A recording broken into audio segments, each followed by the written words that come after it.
Hello everyone, I'm back. I just want to apologise for not being on YouTube as much and not doing much videos. I have been very busy with university work and my band work, and it's just took my time, so I just wanted to apologise about that. I have got some more videos coming your way, which I'm already planning and hopefully recording soon. I want to make this video because as it's the end of 2016, well, nearly the end of 2016, I just wanted to recap on a lot of the tragic losses that we've suffered. Like today we just lost Debbie Reynolds, the mother of Carrie Fisher, who died yesterday as well, which is really tragic because it's literally a day apart from when those two passed away.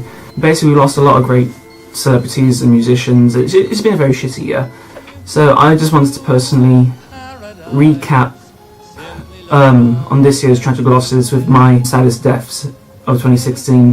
Now personally for me, these are ones that when they passed away I felt a little part of me pass away as well, because of the reasons and why I'm going to explain why they took more of an impact on me personally compared to other celebrities. I know that all of the passings have been terrible, but some of these celebrities I grew up with when I was little, when I was developing my identity, so it's going to be one of those.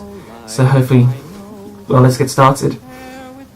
Okay, just for a disclaimer, I just wanted to put some honourable mentions, and I can't name all of them because overall we lost 135 celebrities this year alone, so I just wanted to give a shout out to some of the ones that to me didn't just make the list but still did have an impact, like Frank Kelly, who played Father Jack in Father Ted, Carrie Fisher obviously because Princess Leia should be sadly missed. Number 10, I'm going to say Gene Wilder had a big impact on his death this year, because not only is he the Willy Wonka of our childhoods, we grew up on him, he is the classic depiction of Willy Wonka, but also the other stuff he did, like Blazing Saddles and See No Evil, Hear No Evil, Young Frankenstein as well. But to me personally, it was just horrible, because the more we looked at him, the more that we kind of knew he was suffering from his Alzheimer's, and it's kind of tragic to see that a childhood hero of not only our generation but possibly our parents' generation was suffering as well, and it kind of, I don't know, kind of ate into me in many ways. Number 9, we have Leonard Cohen, probably one of the best poets and songwriters of our generation alone. Unfortunately he passed away near the end of this year. Unfortunately it was, in many ways it's harsh to say, but it was kind of coming because of his old age. But once again, as a musician and songwriter, his work on Hallelujah and Suzanne and all that, it helped inspire me in many ways to try different art forms of poetry and songwriting, and I know he had a massive impact on the songwriters around the world. His stuff has been covered from the likes of Jeff Buckley, and just one of those that, I don't know, it's kind of sad to see him go. And number 8 is going to be Peter Vaughan, because despite not me watching Game of Thrones, I've always watched Porridge when I was little up to my early teenage years, and his role in that was absolutely brilliant. It doesn't give that very mean persona of what it's like to play a person. Now this to me is more hurtful, because as other British sitcoms, we already lost another great British sitcom, a celebrity who I'll be mentioning in a bit, and I don't know, it's a case of when you see classic comedians like that pass away, you just can't help but feel like a part of the comedy and laughter when he dies.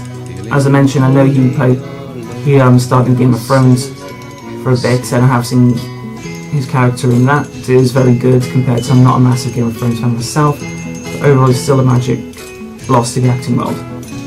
Okay, number 7, it's Muhammad Ali. As much as I'm not much of a boxer and how I never really cared to follow that sport, I can still relate, because he was always and will always be the greatest fighter ever known. He was battling Parkinson's for massive time, so in many ways it's horrible to see him go, but at the same time we know that he's no longer in pain.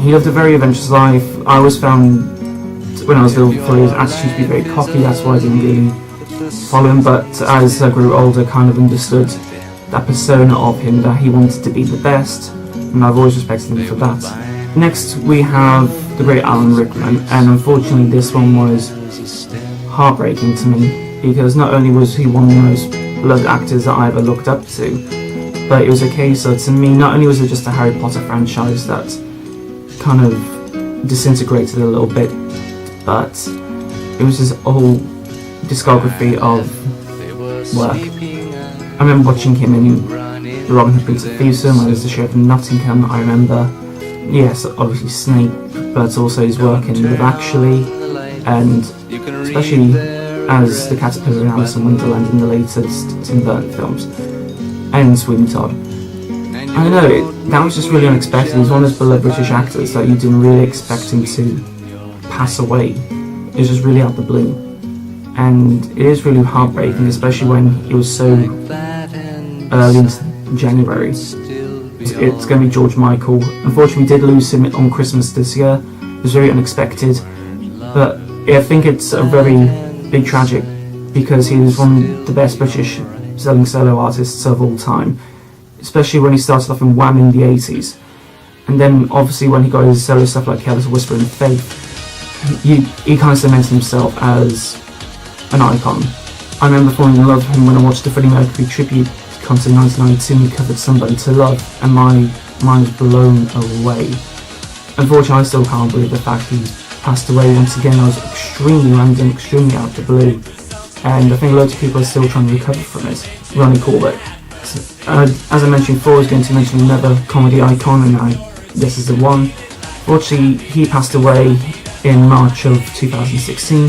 Once again, this took me back a bit because I always grew up on the two Ronnies. I know that he was feeling unwell, and that's what kind of made it more easy to digest, but it's one of those that you can't help but happen, because we're always going to remember him for the Four Candle sketch, as well as the other stuff he did with the two Ronnies, and after the two Ronnies, I just can't believe it. We're coming into the big three now, and these ones are going to be musicians, probably because that I can relate to and feel more. In number 3 is Pete Burns, and I am still trying to get over that one, to be honest. I know he passed away some mid 2016, but I just can't believe that Pete Burns was one of those people that I looked up to, not only as a fashion icon and also music icon, but someone as a persona himself.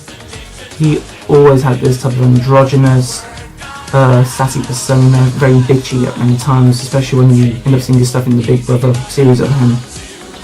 But I don't know, I've always looked up to his type of style, especially the eye patch and the crimped hair. I absolutely love that style. Once again, even with plastic surgery and the way he used to change his look all the time, I always give him respect for that, because it was something that he wanted to do. It was something that he was bored of himself. He didn't want to conform to any type of society, and in many ways he was a proto-goth icon, because before Dead or Alive ended up being this pop sensation, their original name was called Nightmares and Wax, which was this gothic-y type of sound, and Black Leather is a very good example of that. But once again, that never stopped him from being who he was. He was always, I don't know, he was just this massive ball of androgynous confusion, and I absolutely loved it. And I'm really sad that he's gone. Number 2, once again, this probably hit me really bad, because this was very unexpected as well. It's going to be Prince. Now, Prince was a artist who I absolutely looked up to. I remember a couple of years ago I took a lot of influence from him, not only in his music but in his style, and having his purple hair in at one point. I don't know, it just really sucked, because he was one of the only musical icons that I looked up to. If you look at his back catalogue of music, okay, Purple Rain everyone knows, but if you look at stuff like Kiss and When Doves Cry and I Would Die For You, you can't compare it. The guy was an absolute brilliant genius, and what made it ironic was the fact that when he died it was snowing in April, and in case you didn't know, he has a song called that, and I found that very scary, to be honest, that the irony was perfectly timed, and the fact that we lost a brilliant musician, songwriter, poet, and I don't know, I still can't try to get over it, to be honest. And number 1, I think we all knew who this was going to be, because everyone says this and they have a good right to say so, it's David Bowie. Now, David Bowie, once again, this hit me really hard because I remember the night just before he passed away, I was watching Lazarus and I was thinking to myself, you know what, I'm really happy that there's still musicians like him going around strong, playing brilliant music. And then the next day I woke up and my singer and my girlfriend told me that he died. And I was thinking, that can't be. So I did my research, I found out he did tragically pass away. It did destroy me a fair bit because Bowie was that type of icon that the alternative community and musicians alike looked up to.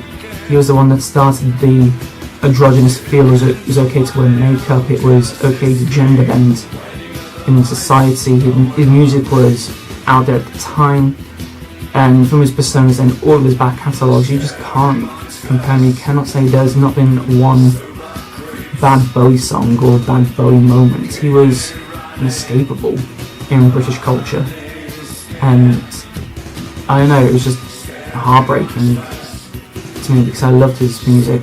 Scary Monsters was always my favorite Bowie album, and when he died I couldn't help but just play the back catalogue.